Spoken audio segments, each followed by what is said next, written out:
Hello, Miss Pneumatic here. Today, I would like to talk about a booster cylinder, one of many types of pneumatic hydraulic converters. Let's take a look at what the booster cylinder is and how it works using the animation. What is a pneumatic hydraulic converter? Simply put, it is a device that converts pneumatics into hydraulic pressure to boost the pressure. As you can see from the picture, pneumatic pressure produces less force than hydraulic pressure. When you use this pneumatic hydraulic converter here, you can increase the pressure from at least 8 times up to 36 times by converting pneumatic pressure to hydraulic pressure.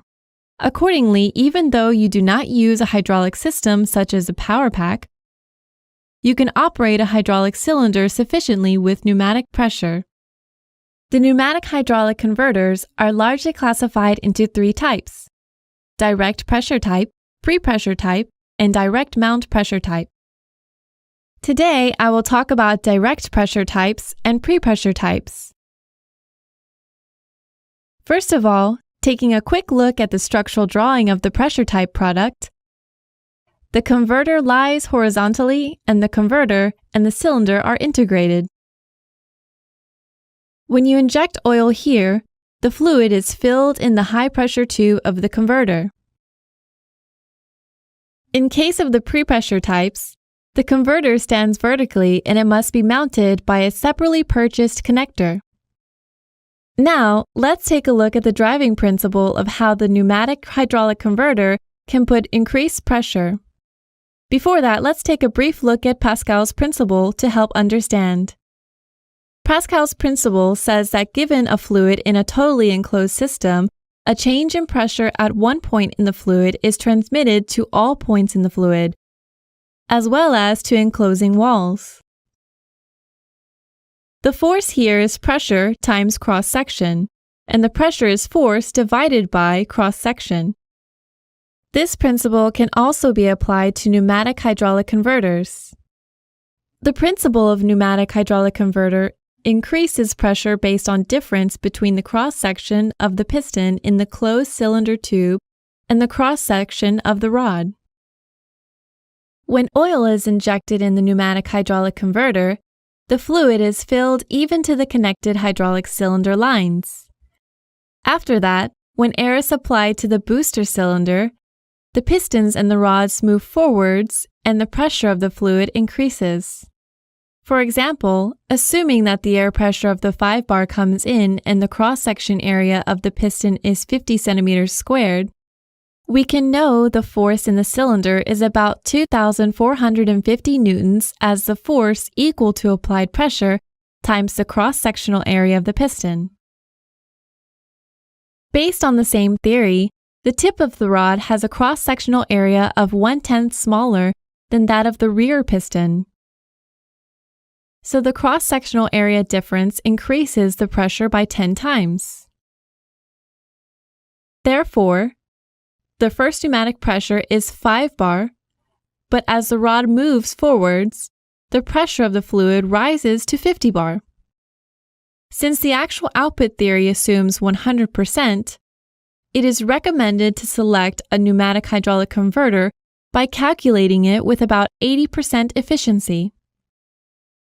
As a result, the difference in cross-sectional areas determines the rate of increased pressure of the pneumatic hydraulic converter. Looking at the circuit diagram, the pneumatic pressure produced by the air compressor is supplied directly to the booster cylinder with the solenoid valve operated.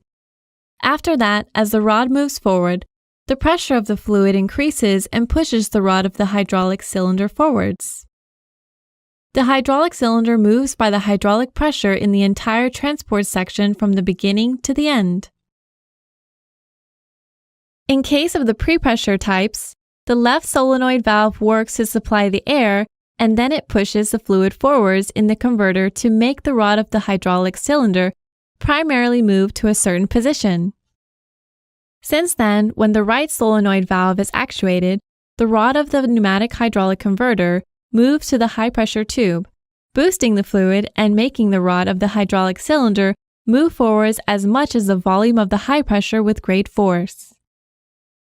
The pre-pressure type converter is used when the pressurization section is short and the high flow rate is required. At the time, it is a working method of moving the rod of the hydraulic cylinder for a certain section with pneumatic pressure and then finally moving it forwards with the hydraulic pressure.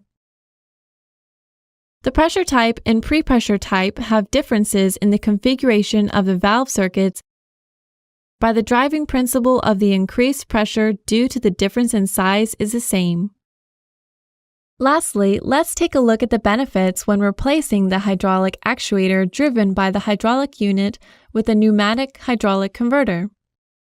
For example, to build a hydraulic system to drive a hydraulic actuator in an environment already equipped with a pneumatic system, vast amounts of cost and space are required. However, when you use a pneumatic hydraulic converter, you can reduce costs with minimal space. It is also frequently used to save energy. When the pressurization time is long or when it is used for a clamp, etc., you have to run the motor continuously or use an accumulator while pressurizing a hydraulic unit to compensate for pressure. However, the pneumatic hydraulic converter consumes little energy even after long hours of use. With these benefits, the pneumatic hydraulic converter has been applied actively in a variety of industries in foreign countries such as USA and Japan.